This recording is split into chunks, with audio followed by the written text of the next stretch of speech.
Yo, yo. What up, everybody? We here. Get my guys in here. Give everybody a little time to get in. Where is my stuff? What's up, everybody? What's up? Hey, man, what's up? Who we got in here? We got Said Beast. What's up, Said? We got Don with the Heat. What's up, my guy? We got Heat. My boy Ryan finna be in 1 second. Finna pull him in 2 seconds. I just want to, first of all, say thank everybody for joining in. Let me go ahead and get him in so we can get this thing rolling. Let me see.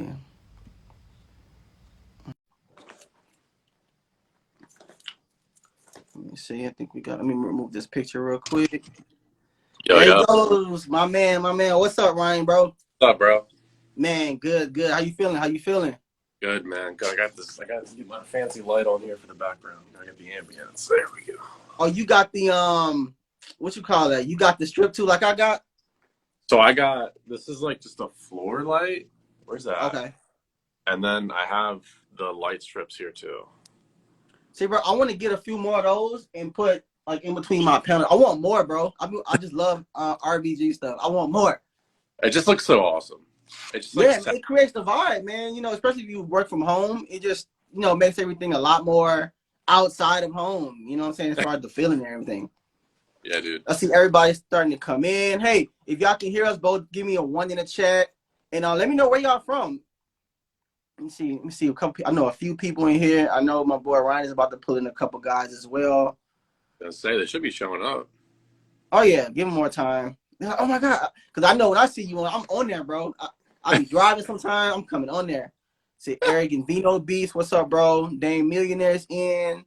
If I say your name wrong, please forgive me. Don't charge it to my heart. Produced by 19. You I know do how that. that goes, Ryan. This I do that so often. I apologize before every name.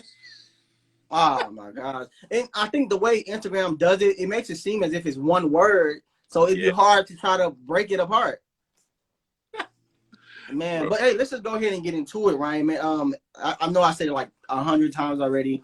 Thank you so much, man, for taking the time out to join me in my community. And thank you for allowing me to be in tune with your community as well. Because as you hop on live, they see that I'm on. So it's all love, man. So let's jump into it, man. Who's that? Oh, that's Eric. What's up, Eric? So, hey, Ryan, man, just give us, if you don't mind, man, give us a brief breakdown of, what do you do at Heat? Well, first of all, what exactly is Heat? What is the company Heat, and what do you all do? So this is like a cool little origin story, I Oh, guess. dope. So to come like full circle Mhm. is was originally founded by two guys, Robin and Chris. And Mhm. so Robin Leslie is kind of the main guy who essentially Heat was built off of Robin with our course. Okay. And so he's been Heats online since like 2013, 2010 maybe. Back a long ass time. Yeah. He has like a band. They do shows. They're in the Netherlands. They do shows over there. Really Uh-huh. cool. Rock star, half his life. Uh-huh. And so, anyways, back in 2017, they had made a course for artists that they were going to sell to Robin's list of artists. And they pre sold the course. It did really good to the email list. Then Mhm. they started to get more, and they were like, Yeah. rappers don't want to be told how to rap or sing. So, a lot of Mhm. people, Robin, like, how do you sell beats? So, in 2018, that's when they made the course. And then, up to that point, back in 2021, for about 6 months before that, I was making content myself of just like documenting my journey about trying to sell beats online and Mhm. just kind of trying everything and just like reporting back of like, hey, this worked, this didn't work. Right. Do with it what you want. Like, I don't know.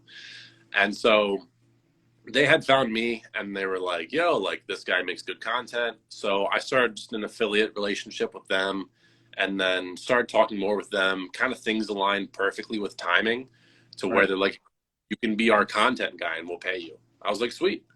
So then I just got pretty much for like a year. I was just like every week, me and Robin were in a call. He was kind of my first like exposure to really a lot of marketing stuff. Right. And then got so obsessed with it. And then really where we are now is with the community we've built up. I mean, I probably open FL Studio once a month.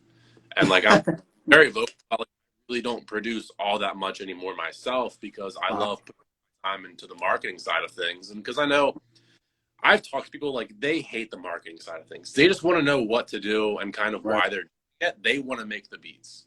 Like the Right. homie Raz, bro hates making content but loves Really? making. And so it's cool to kind of be that outlet for people of where they can be like, yo, if I want to learn this, like there's a Right. reason for this that's going to give it to me pretty fast. And Mm-hmm. so it works really well. Like nobody really ever makes a fuss about it. Yeah. I think Eric, plus we have the community too. Like the community we built up is awesome. The Discord's awesome. Like people are now full on conversations. I That love like, the Discord. bro, it's really cool because in the Discord, people are having such like higher level conversations. It blows my Right. mind. Right. More definitely. It's cool. It's amazing to see. Right. So previous to the engagement or the interaction with Heat, you didn't have a marketing background. No, not at all. I was in college for communications with like audio and video. I had like 3,000 subscribers for like Yeah. Call of Duty editing tutorials. Okay. So I kind of understood how to make YouTube videos, but yeah, nothing at all with marketing. I never cared for it before this at all. So how did you and when did you make that transition into production? Is it when you met the guys over at Heat, or were you already producing music before? So I probably started producing back, I want to say high school, so like 7, 8 years. I mean, at this point in time, I think it was only Busy Works Beats. like, Oh, shout out to Busy. Yeah, for sure. it was from him back at this time. And so I did that on and off for probably like my whole high school. And then junior year of college, the whole world fucking collapsed. And so I was one of those guys. I was like, man, this is going to be my time to shine, bro. So this was COVID time? Yeah. Okay. I was like, man, this is my year. Like, I'm doing it. And then so I found myself with more marketing content. And I would just start like spending more time with marketing than with making beats. And I was like, I just felt better. And I felt like I learned more of the marketing. So I just kept on into now making about it. And then it just kind of like one thing led to another. And the next thing I knew, in November, I had a YouTube short blow up and I had a channel of 3,000 subscribers about like selling beats. And I was like, shit. Wow. What was the short? You said the short was about just selling beats? So the short was about how to make, so up to this point in time, my channel started in June 2020 and in November 2020, it blew up. So I had a decent amount of videos, probably like 15, 20 videos about selling beats online. And then I made a producer tag. I made a short on how to make a producer tag. So it wasn't about beats, but it was still pretty like applicable to the audience. Yeah. So that thing, I think it hit like 250,000 views. And so the channel gained like 3,000 subscribers in like a month period. And everyone was discovering this content. I was like, oh shit. Man, and that's crazy. So we can go ahead and go to that point as the importance of content creation. Right. A lot of producers, today feel as if, all you have to do is make beats and, email and upload to YouTube. Tell me how important, well, based on that story, everyone I'm sure can see how important content creating is as a music producer. What would you say to that producer who's like, I just want to make beats. I don't really want to create the content. It takes too much time. What would you recommend to them, or what would you say to them? I mean, man, I kind of hate always having this conversation because everyone gets so defensive. It's like, I do it for love. It's like, but you have no time. Right. And so like, I don't knock people for that. And so I don't say it's ignorance either, but it's just like, it's a different viewpoint. But really, if you want to sell beats online, if you want to do anything online, you first need attention because like, it doesn't matter. Like, dude, I haven't bought your cousin's t-shirt because I don't know your cousin sells t-shirts. Terrible. Exactly.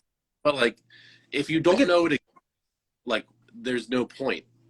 It's gonna happen. Like, people aren't just gonna stumble across your page if you're posting anything.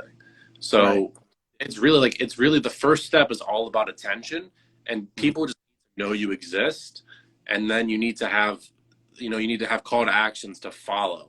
So that way they see that tomorrow and the next day and the next day. And then two, what the biggest part about this with YouTube, with content, is my poster says this, but it's about compounding.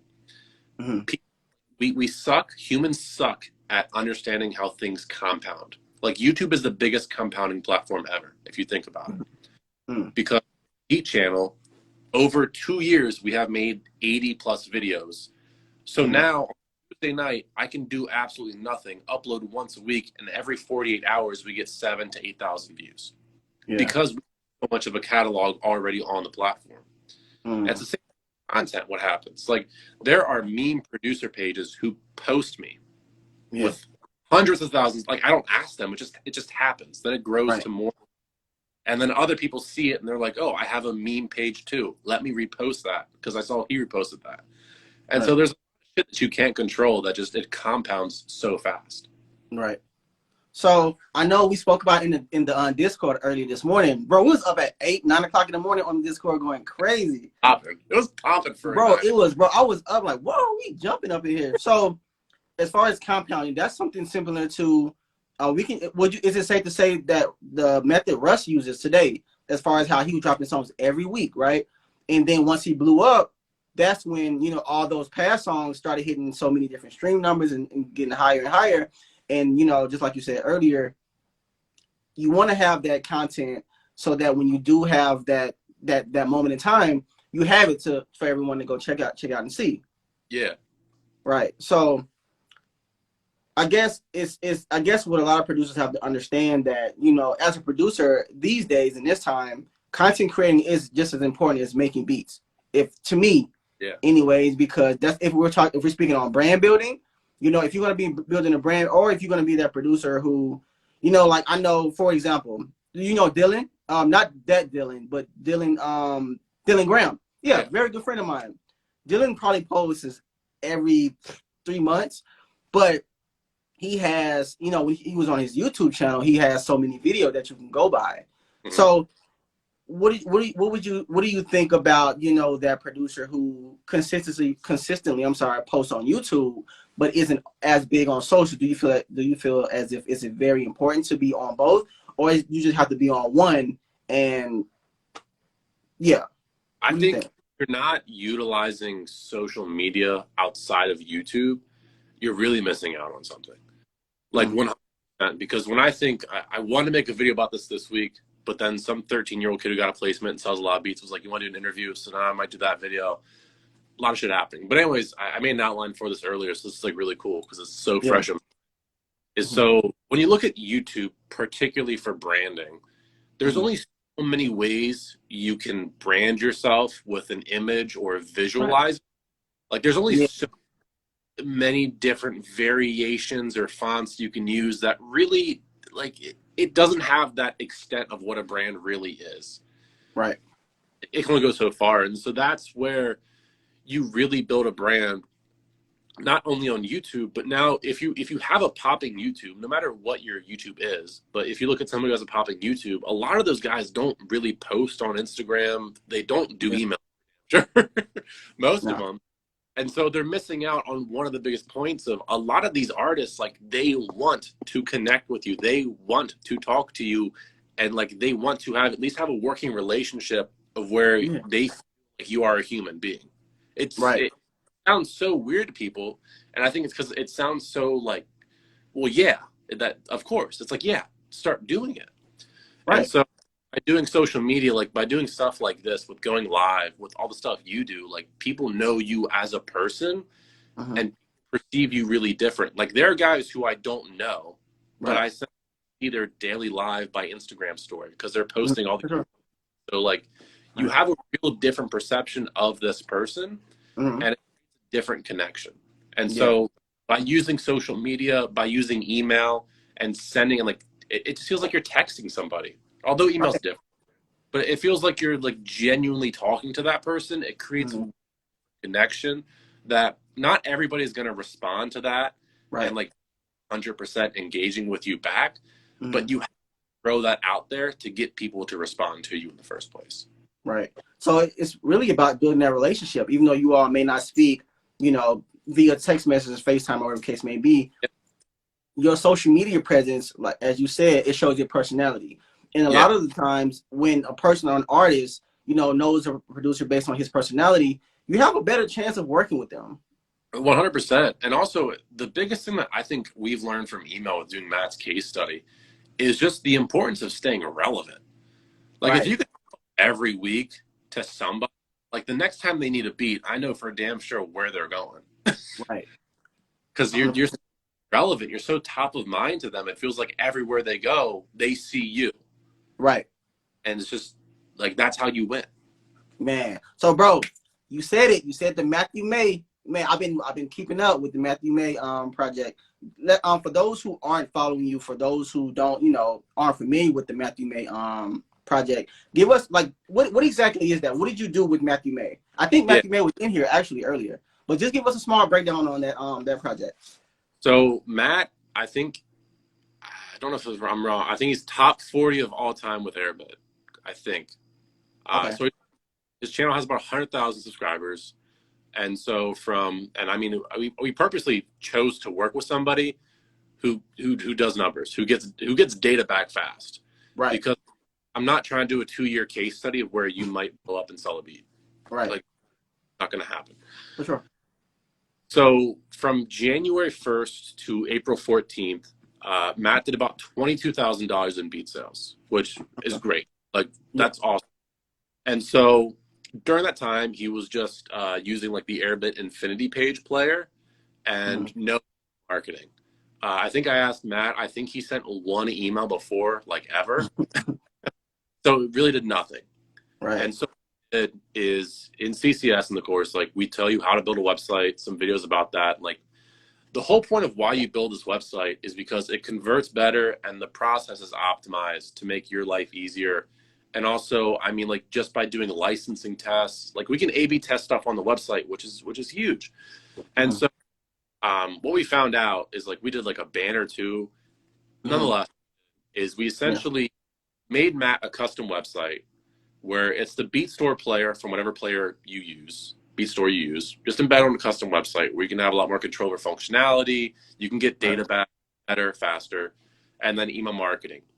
And so in that time period, for the $22,000 from January 1st to April 14th, his returning customer rate was 17%, which, I mean, like, good, not bad. There's nothing really, I can't really tell you if that's good or bad. For sure. But after 103 days later of April 15th to July 27th, we remeasured the data. Matt had now made $27,000, and 40% of that came from returning customers. And I think Matt said it too. In July, his views were pretty low. I don't know if it was the lowest they've ever been recently, but he said they were pretty low. Also made the most money ever. And that's because we also had a July 4th campaign run. Yeah. With email marketing plus the website. And so it was just really seeing like there's a lot of stuff that's possible with beat selling that not a lot of people are really game with right now. Nah, that's true, bro, because I've never heard of the whole email marketing aspect until you. Really? And I honestly was skeptical about it because of course it seems as if it's a lot of work. It's definitely a risk. I think the risk of not seeing instant results, as humans, we always strive to see instant results. So I was like, okay, let me give myself a week. So what I did was, based on the videos you posted, everything you broke down, I went found the kind of producer online, who makes the same kind of beats that I make, which are like Ariana Grande, The Weeknd kind of type beats, right? So I found a top producer who sells pretty good, who has a good amount of subscribers and video views. I took his name, I put produced, and that producer's name, I put it in SoundCloud, and every artist who used his beats listed at the top, the whole list. So I'm like, okay, this is pretty cool. So the one that I liked, of course, I had to have like in order to reach out to them. I went on there. If you go to their SoundCloud page, you're able to see their emails. I got their emails, or some even had YouTube channels who had their emails on there. I grabbed that. I sent them an email personally, and I have MailChimp. If you have BeatStars, you can use MailChimp for free. And so I did that for a week. And literally, I started on a Tuesday, and one artist that I reached out to bought a beat from me that following Tuesday. So like, oh, it works. So after that, I slowed down a bit, but that's Yeah. why I just kept going. What's So interesting too, that's cold. So you actually did it different than what we do. yeah. So So that's even yeah, cooler. you use returning clients, correct? Yeah, so on Matt's website, of course, I mean, Matt pulls in numbers. Like, that's why we work with him. Like, we want to Yeah, see this shit fast and give people data fast of what's working. Like, nobody wants to wait a year to see if something works. for sure. So, Matt, he does free for profit too, which is also Mm-hmm. another thing that people discuss about too, which Right. I don't really know what the answer is there, Mm-hmm. but free downloads. And then on his website too, we have an actual pop up to get 15% off. So Right. there's people, we can get people on Matt's list pretty easily. Mm-hmm. So we're messaging kind of signed up who already probably know Matt versus what Right. you, is you were finding emails and you were just sending them emails kind of just to introduce yourself, I would imagine. Yeah, just to test it out. Yeah, but that's really cool to know that works for Gold. I want to hit you up and learn more about that because that's actually really cool to hear. Yeah, yeah, definitely, of course. So, man, before we go to the next segment, hey, anybody who has a question, there's like a little bubble with the question mark sign in it. Go on there, write us a question. We'll make sure we tackle it for you because I think I saw one, but I want to do it the right way. Oh, dang, that was fast. That was pretty fast. I already got one. So yeah, so we'll do it that way in a few seconds.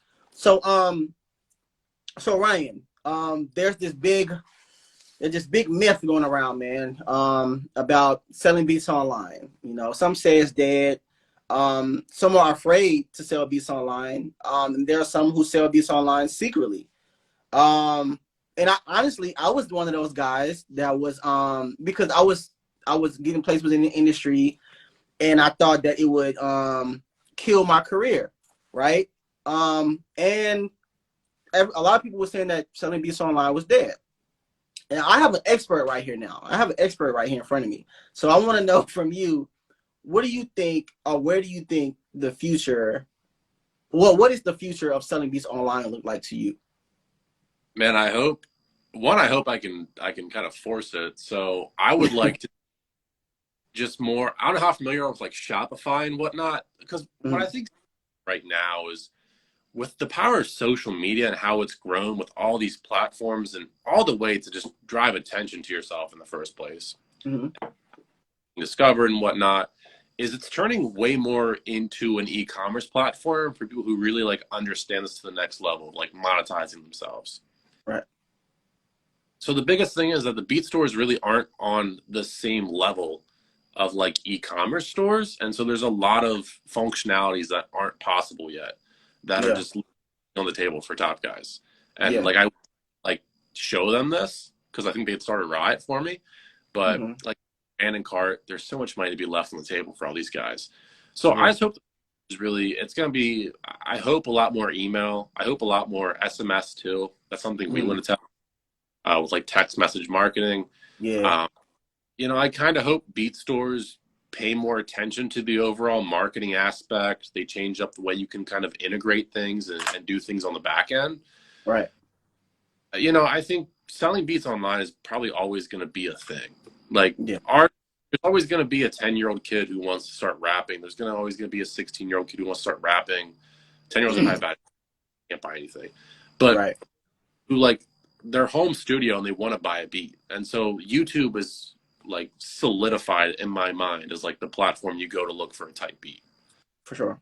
And then with, like I said, with all the attention you can have on social media, I only think it's going to grow. Yeah. Because with everybody in the space, all the creators now coming out of the woodworks, different content creators all over the place. I think the biggest thing too is a lot of guys who are like selling loop kits on BeatStars, like Mhm. they're really, really selling themselves short in terms of what e-commerce functionalities are also possible. Like there's a lot of people making a decent amount of money from this stuff. Oh, for sure. Like $1,000, $2,000 a month. Like I think a lot of people don't understand like how many people are in that range making that amount of money. Right. And there's a need for like an actual optimized e-commerce platform here that Right. beat stores will do. But Yeah. can only No, ever. I 100% agree. Unknown beats producer said, can't lie, I'm scared to sell beats online. So I guess my question to you, Ryan, what are a few fears have you come across when it comes to producers wanting to sell beats online? Hmm. I think I think one, people are kind of skeptical about their own quality of work. Mm, Don't want to put something out there. It comes back to like, which is a big deal. yeah. But I mean, at the end of the day, my answer is like, here's the best and worst part. You're gonna post your first beat, it's gonna get 5 views. So like, who's really gonna see it? And so I think like it's kind of, I wouldn't say I've seen really a lot of fears about selling beats online. I think a Mm, lot of people are scared once again, it's like, oh, what if my beat blows up and a famous artist use it? It's yeah. like, contact a music attorney and you're gonna get it figured out. Like that's a good problem to kind of have. Yes. And a lot of And, people come across the whole stealing my beats thing, you know. And what's funny is a lot of industry producers are starting to want to sell beats online because they see the value in it and they see the income that a lot of yeah, online producers are making, right? So and you know, like I said, for me, the huge fear was I didn't want to kill my brand as an online producer and you know selling beats in the industry, and and also I just think it's an ego and a pride thing. If I'm being yeah. honest, it's really ego and pride. You know, you don't want to be. I think at the end of the day, it makes more sense. Even if you're a brand new producer, you know, you're just starting off. Why not? You know, just I say try and test everything out. You know, I mean, and see what works for you. 100,000 views on YouTube. I'll say it again. The worst you can do is blow up on YouTube, right? Right. Like, Man. all right, Okay. somebody. Let's get. Okay, hold on, wait. Somebody had a question before that one. I'm gonna cut Oh, you which off. one is it? Go ahead. No, go ahead. Go ahead. Stealing beats. So here's the thing about stealing beats. This is like something I thought about one day, and it kind of blew my mind. Like, Mm-hmm. you have the ability to make thousands of dollars a month by making a beat, but that Mm-hmm. also some 14-year-old kid can make one random song and steal it. Yeah. Risk and reward. Like the Right. people who steal your beats aren't the guys paying for marketing or probably going to have a career. Exactly. And so it's going to happen. 100% is going to happen. Oh, it happens. It's going to happen. I had a few beats stolen. I had probably 3 beats remade, and I can tell they remade it. You know what I'm saying? That's kind of things like you just can't avoid it. And I think a lot of producers look at it as this big monster. It's like you learn from that. You know, once that happens, you're able to learn from it. You know, so yeah, I'm not going to get into that whole stealing my beat thing. Um, Jello said, "How do you gain traffic to your website? I'm not using BeatStars. If you can, Jello, what exactly are you using?" Well, I don't think that matters. So, yeah. What do you think, Ryan?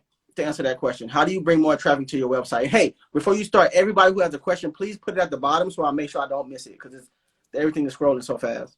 There we go. All right. So the first thing I would say is I actually go back to I'm not using BeatStars is you're at least going to need a beat selling platform. It needs to be a beat store. Soundy, Airbit, BeatStars, SoundGen, TrackTrain. You need to pick one because like, dude, we live in an age where Amazon can one click deliver something in 5 minutes.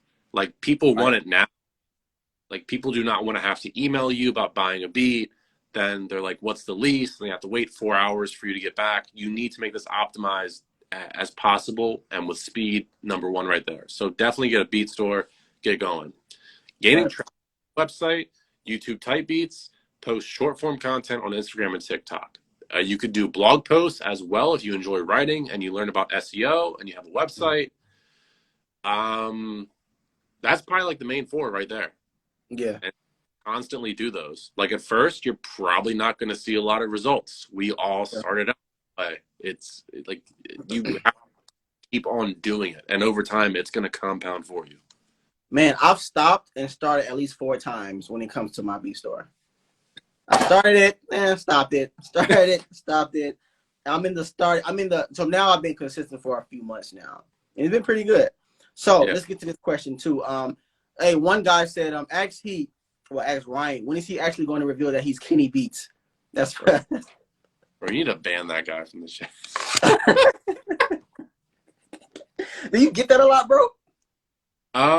So I think one time it happened on TikTok. I don't know what it was, but somebody like comment section was like, bro, you sound like Kenny Beats. And then it became like a running TikTok meme, Yeah. which I was like, I kind of have a TikTok inner joke comment section. I was like, this, it feels accomplished. Yeah. Everyone, yeah. So it's kind of a running joke for a few people, I would say. That's fun, yeah. Okay, let's get to this question. Produced by Hercules, I think. Email. He asks, email is efficient for what type of target? I guess which type of target? Yeah, everybody. Everybody, Yeah. every company you sign up to, like the best like wisdom I think I can give people is just like look around at other industries. Like every Yes. single industry is using email. There are email marketing agencies doing insane amount of numbers for writing emails for brands. Brands Yeah. would not be agencies if they weren't making money. Yes. It got to the point, bro, where I honestly, at first I was really annoyed by those emails, but now I sign up to all those emails just to see how they run their processes. I hop in so many different webinars just to see, okay, so you're using Webinar Jam. Bet. Okay, so now this is how you do. So at the end of this webinar, this is what I should expect. So I actually learned so much just by joining those emails. And you become like a mad scientist. Man, I think you have me really huge on marketing now. And I produce music for, are you familiar with Eric Thomas, the motivational speaker? Yeah. Yeah, I produce music for him, Inky Johnson, Earn Your Leisure, and just being, and I'll shout out to my I2M team too. It's a girl named Nikki Saunders. She's pretty much in control of Eric Thomas's social media, everything, the marketing she's in control of. She's one of my mentors.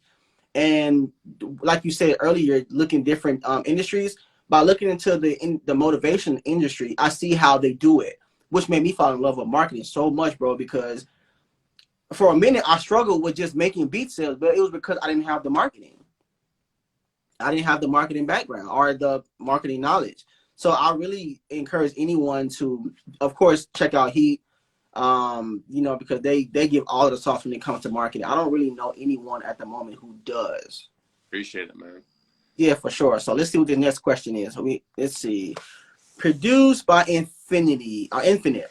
He said, "What is the most rewarding piece of advice that he has received, or that you received? What is the most rewarding piece of advice that you've received, Ryan?" Ooh. I want to say the best piece of advice that I think to myself is try to play long-term games. And Mm. so by that is really like the person, like this is the best advice. The best advice for YouTube that like hit me in the shower one day, which sounds so cheesy to like quote myself, Right. but like really like full circle with YouTube is you only win if you don't stop posting. Yeah. Like YouTube, there's never a definitive win point, especially when you hit 10K, you now want to hit 100K. Yeah. And at like, you only keep on upping the ante, the audience wants more. Like you never Right. YouTube. So Mhm. essentially, the only way that you lose YouTube is if you stop posting. So Right. that's how I approach all this stuff in my life is the day-to-day is important, but I Mhm. also, I think bigger picture of like, what does this want to be within like 1 to 3 or 5 years? Because Right. like that's fucking life. Like I don't want a job. Like I'm not doing HEATE to like stop this in 6 months and be like, well, guys, it was a solid run Right. there. It's like, dude, I want to make this the biggest fucking resource hub for music producers. Yes. And so like that's a 5, 10 year thing that like it's gonna take time. Cool. Like I'll Yeah. put the time.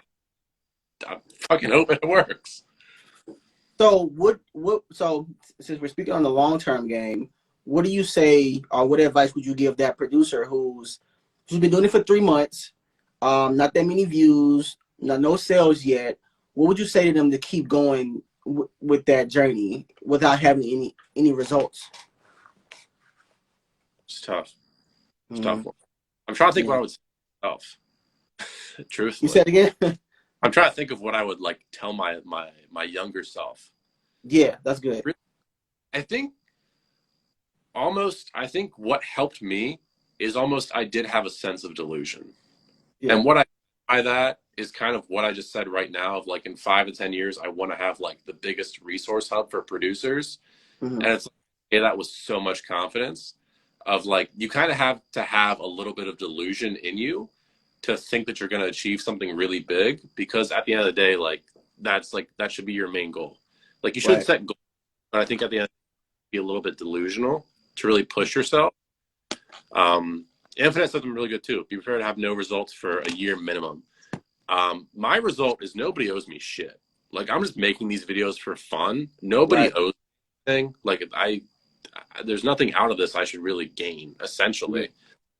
And truthfully, I think when you're first starting out, it's really hard to have this mentality. But Mm-hmm. when you first start out, you are just kind of a tool for a lot of Right. people. Like, Mm-hmm. they don't care about you. It's just the advice you give. If it's really good, then people are going to start giving a shit about you. Right. Right. Right.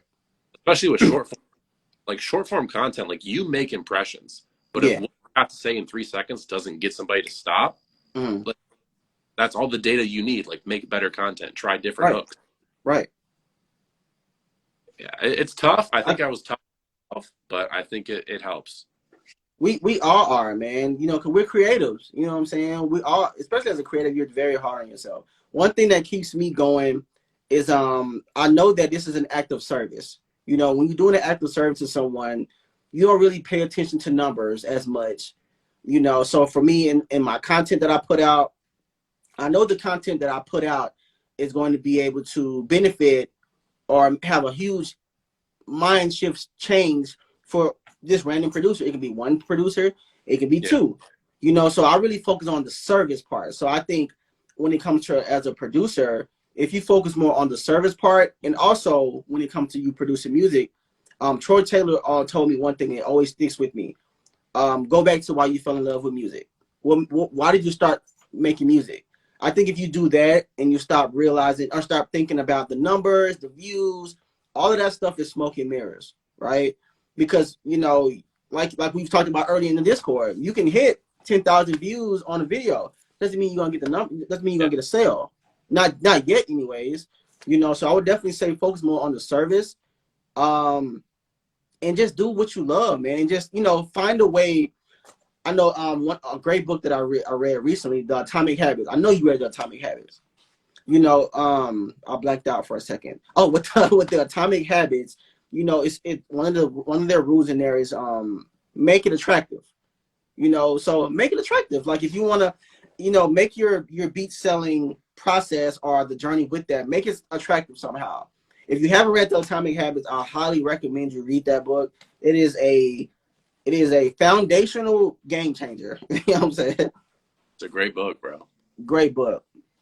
So let me Produce by Infinite said, hold on. Well, first of all, Mod Father said it's so saturated. And then Produced by Infinite says saturation isn't an excuse. Niche down, pivot, and make it work. That's a great thing. So you're speaking on that, I know we all hear it's so saturated. Everybody's making a Drake type beat. Everybody's making a NBA YoungBoy type beat. What do you say to those who are afraid to hop online and sell beats because of it being saturated? I think a lot of guys who already sell beats are very happy that you think it's saturated. Right. They're gonna, Right. like, Matt's gonna be super happy if everyone thinks pop type beats are saturated, because it's less competition. But Yes. dude, like, anything you ever want to do in life is saturated. Like Yeah. that. Like, really step back and think about it. Like, any job you want to pursue, especially when it comes to being a creative, but like even a corporate job, like, Mm-hmm. there's going to be applicants that are saturating the marketplace that Yeah. have better or whatnot. Like, it's just everything is saturated if you really want to like look at it like that. Mm-hmm. And so really it just comes down of thinking, like, once again, it's timeline of like, okay, like, this isn't going to happen overnight, 30 days, 3 months, 6 months, probably not even a year. 100% for Right. most people get lucky, but that's not really mostly everybody. And then I think someone said create your own sound, which is a good one too.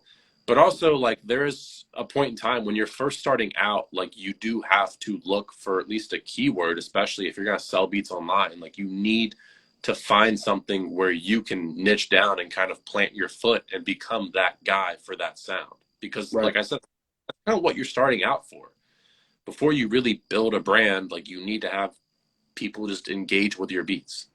Right. And so you pick a niche, you kind of dominate it. Now, once you have an audience, you can start to expand out more with it.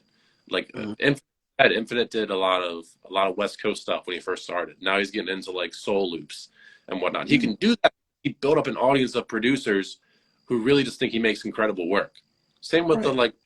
oh gosh, oh Yeah. gosh can whatever the fuck type beat he wants. The dude is so Right. talented, kind of earned that right media, but he's been Yeah. doing it.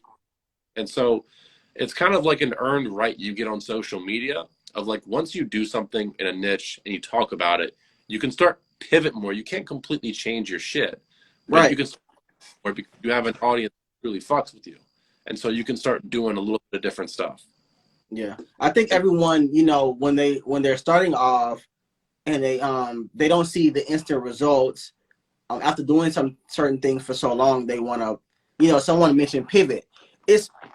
I like the word pivot, but sometimes I think people use the word pivot as an excuse, because when some don't get the results that they're not seeing, they're like, maybe I need to switch it up. And I don't really agree with that wholeheartedly. What do you think about pivoting, as far as your niche? And when it comes to niching down, that's a whole other segment too.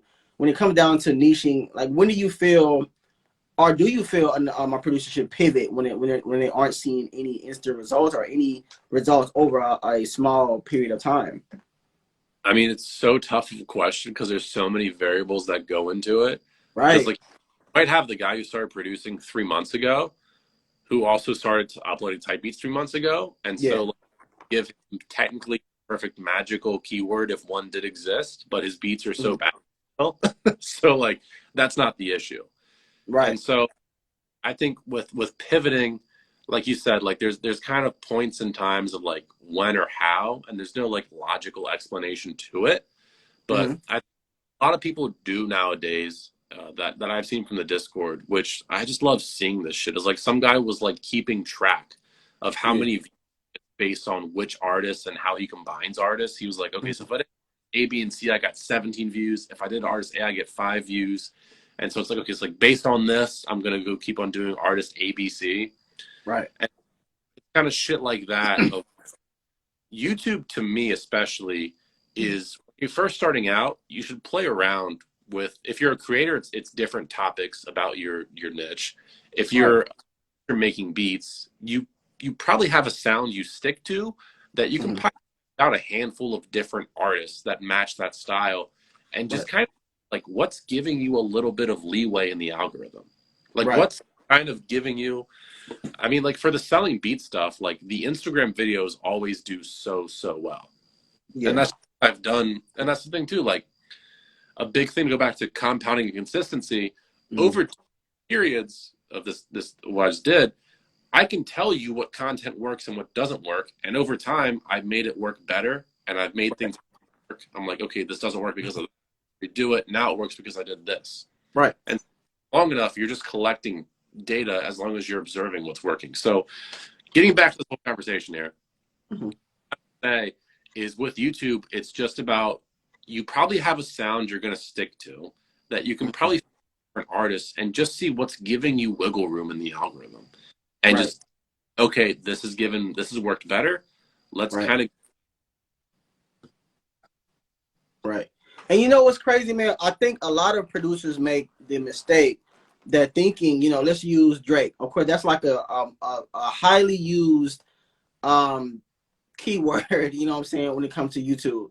I think a lot of producers make the mistake of using no, let me backtrack. I think a lot of producers make the mistake of thinking they have to produce a certain kind of way, which is completely outside of what they usually make in order to make beat sales. And I think that's a huge mistake. And I did it personally. At the time when I started, I think it was I want to say, man, it probably was Drake type beats if I'm being honest. I started to use Drake type beats, but me as a producer, the producer I am, I make better pop beats and R&B beats. So at that time, Drake was a little bit 150 and up BPM. I can make those, but it just wasn't me. yeah So you know, when you produce in a style that's not yours, to make sales for one, to get views for two, you kind of take yourself out of your whole creative element because Now you're only producing and making music to see numbers.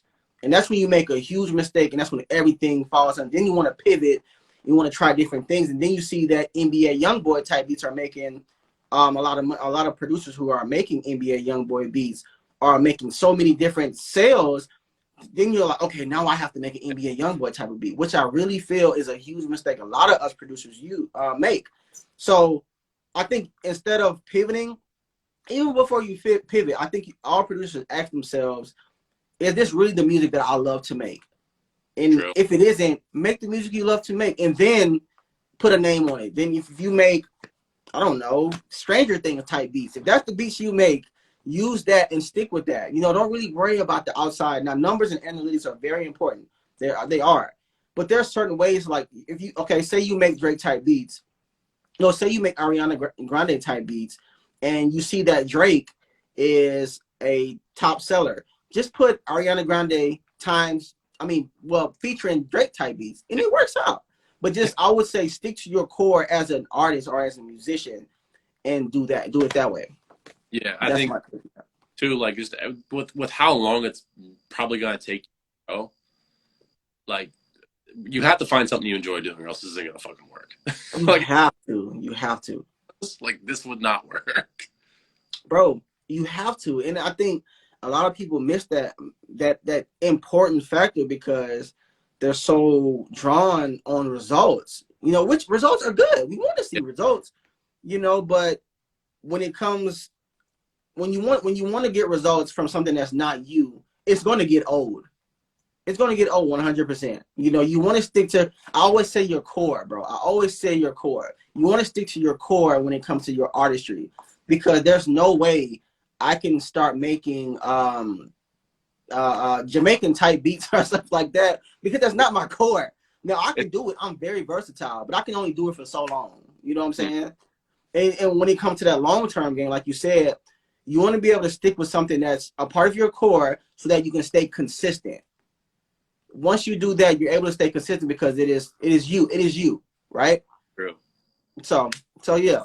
It's so easy. I think too, like a critically underutilized thing that I think a lot of producers could do if they actually build up an email list is like if you want to go crazy and do like dance hall beats and do some shit, dude, that's the perfect email. Are you kidding me? Hey guys, this week I just had to step out of my zone and just like do something different. Here's some beats I made. You know, they're on my store. Like, you can do that. Like, it's not gonna blow up on your YouTube. You might not even post them on your YouTube. Right. But it's just another way to connect with your audience and be like, guys, like, do you feel the same way? Like, music sometimes is fucking just like mind-boggling. Like, so here.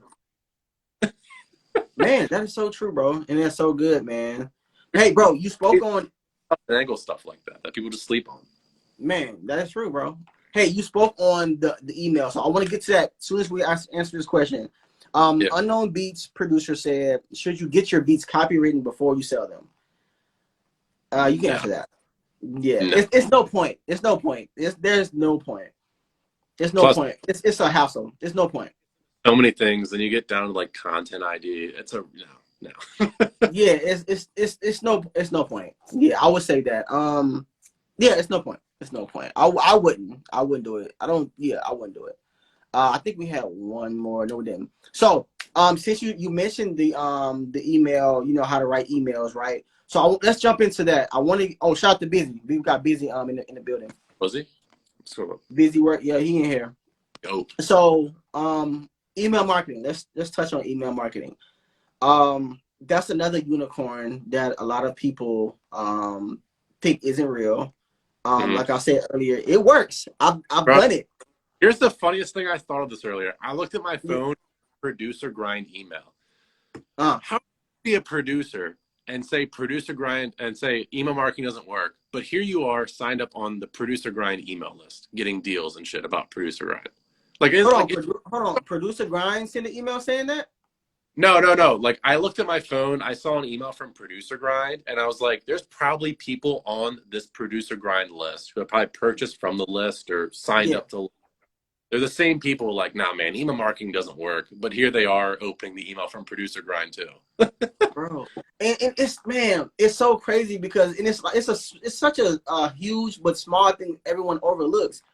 Most people are going to check those emails. It's not, it's, Yeah. yeah, it's like, I know for me, and this is only based off personal experience, and I tested it out. It works. I've done it, so I can speak more confident in it because I did it and it works. Hmm. So when it comes to email marketing, one thing I always say, and we had this happen when Instagram and Facebook crashed for like a few hours. So it's like, how do you reach out to your community if social media dies out? What happens if email dies out, right? And I guess my question to you is, when did you realize that email marketing is a very important missing tool within the music producer community? So back in December, I was looking for another side hustle with one of my friends had like an e-commerce business where he sells like products, and I bought this course. I done a lot of research, like email marketing, and everyone was like, "Yo, great way to make money."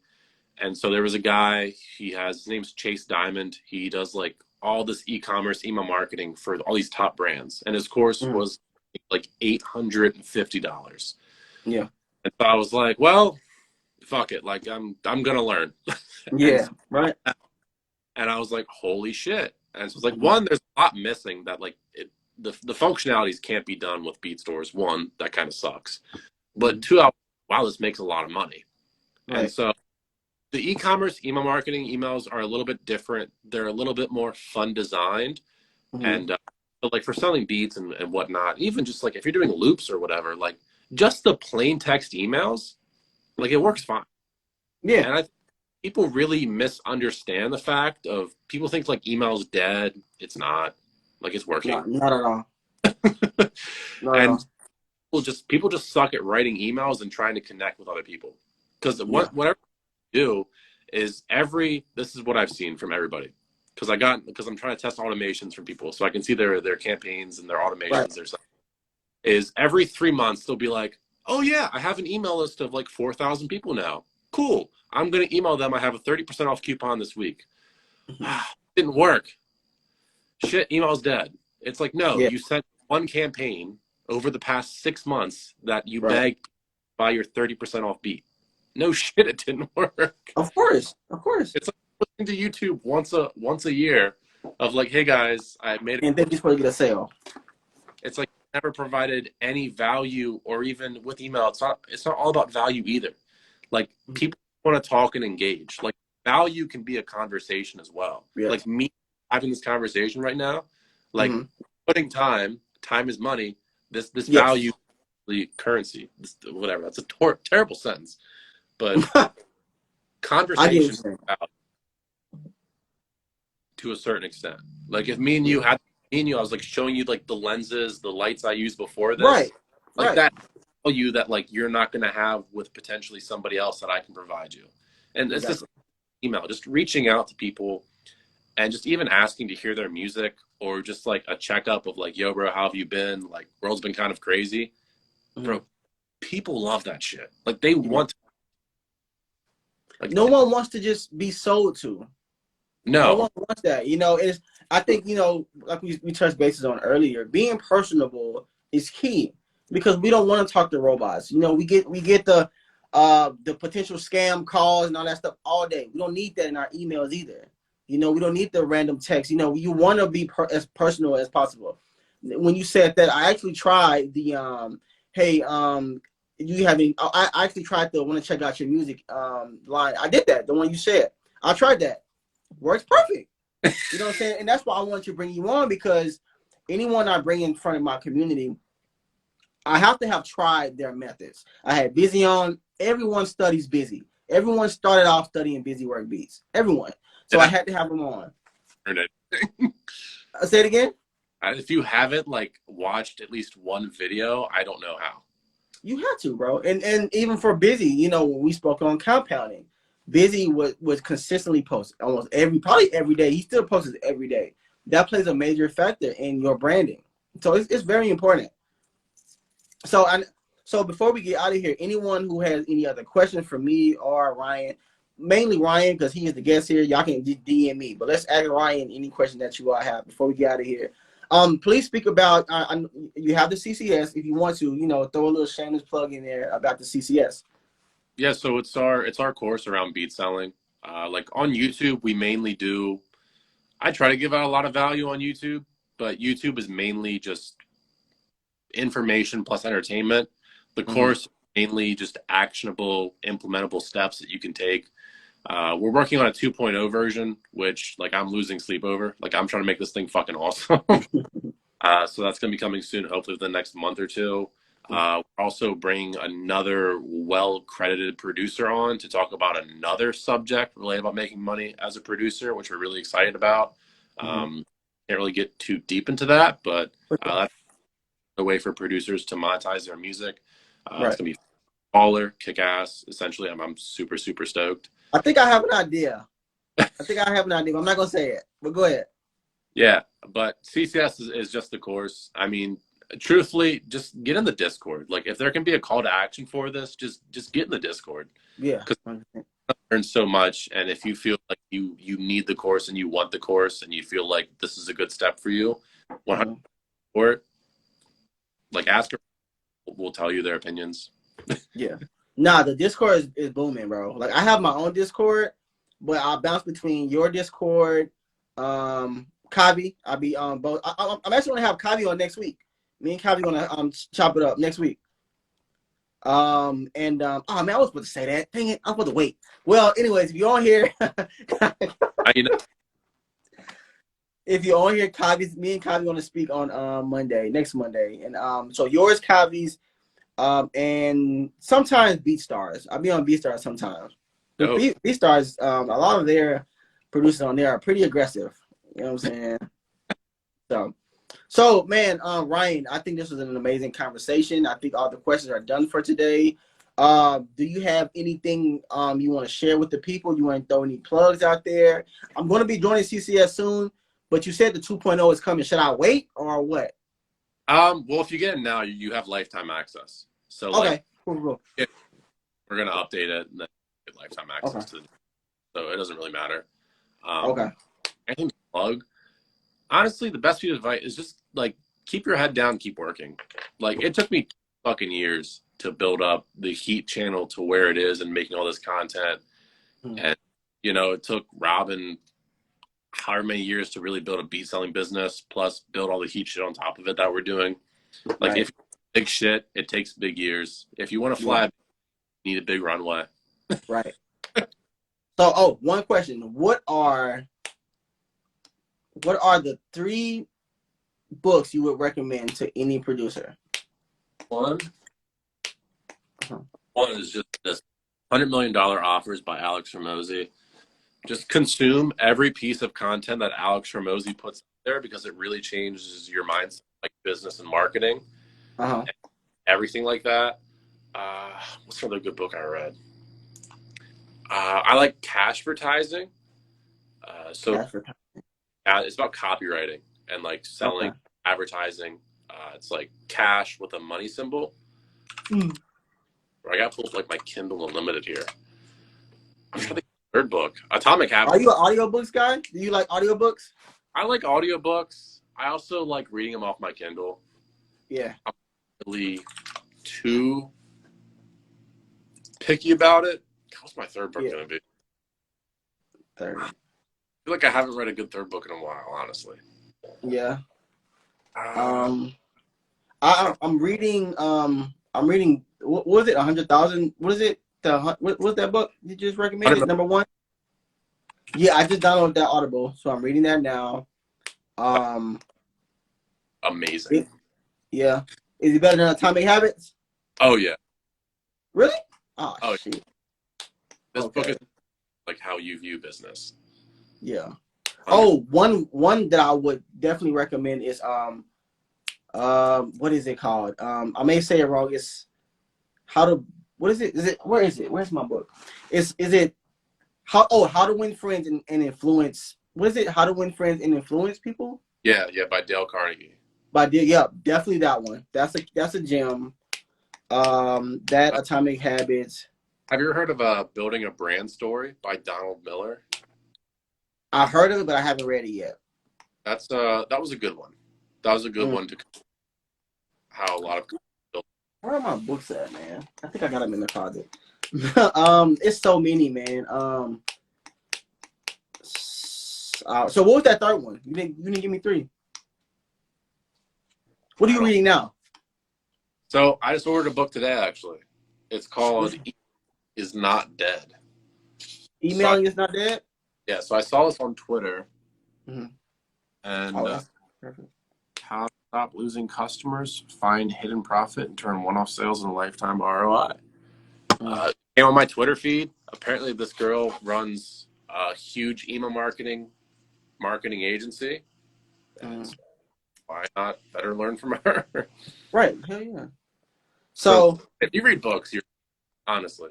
Yeah, man. Bro, during the pandemic, I was stuck. So I'm like, okay, I might as well learn more. You know what I'm saying? I picked up books, man. I think the first book I read during the pandemic was The Alchemist. After that, it was a wrap. Have you read The Alchemist yet? No. There's a third book that I want to tell you. It's called Alchemy by Rory Sutherland. It's about like advertising and marketing. And Alchemy. It talks about essentially trying to solve problems with like psychological actions. The pilot is in Atlanta, but you'll be at like a crosswalk and you'll press the button for like the light to hopefully change. Right. You know what I mean? For like if you're a pedestrian road. Apparently those do. It just makes you feel, and so you feel better. So those buttons you're talking about, they don't do anything? Those buttons don't really have any influence. Get out of here. That's what he says in the book, which mind blows me. And then also too, a lot of elevators, they have mirrors in them. It's because somebody was like, hey, elevators take slow. And so they proposed, instead of actually like engineering $1 million project of like making them faster, we'll put mirrors in so people distract themselves and look at themselves, and the time length feels shorter. That is crazy. And so it's shit like that I love. Yeah, hell yeah. And it's called The Alchemy, right? Yeah, I think it's called just Alchemy by Rory Sutherland, Rory. See, bro, I can remember book names, but I cannot remember the author at all. I cannot remember the author. Well, Ryan, man, again, thank you so much for taking the time out to join me, and I hope everybody on here got a lot of value out of this. Once you get off here, this video will be posted tomorrow by 10 a.m. No, I'm lying. I'm sorry, 12 p.m. Eastern Standard Time. So if you're late, you give it get a quick recap tomorrow on my YouTube channel. The Coach Mook Podcast YouTube channel. I'll put the link, and I'm sure if you follow me, I'll put it there. Ryan, I'm gonna be hitting you offline. Thank you so much again, my brother. Awesome, man. Thank you. Okay, have a good night, man. All right, peace. You too. Peace.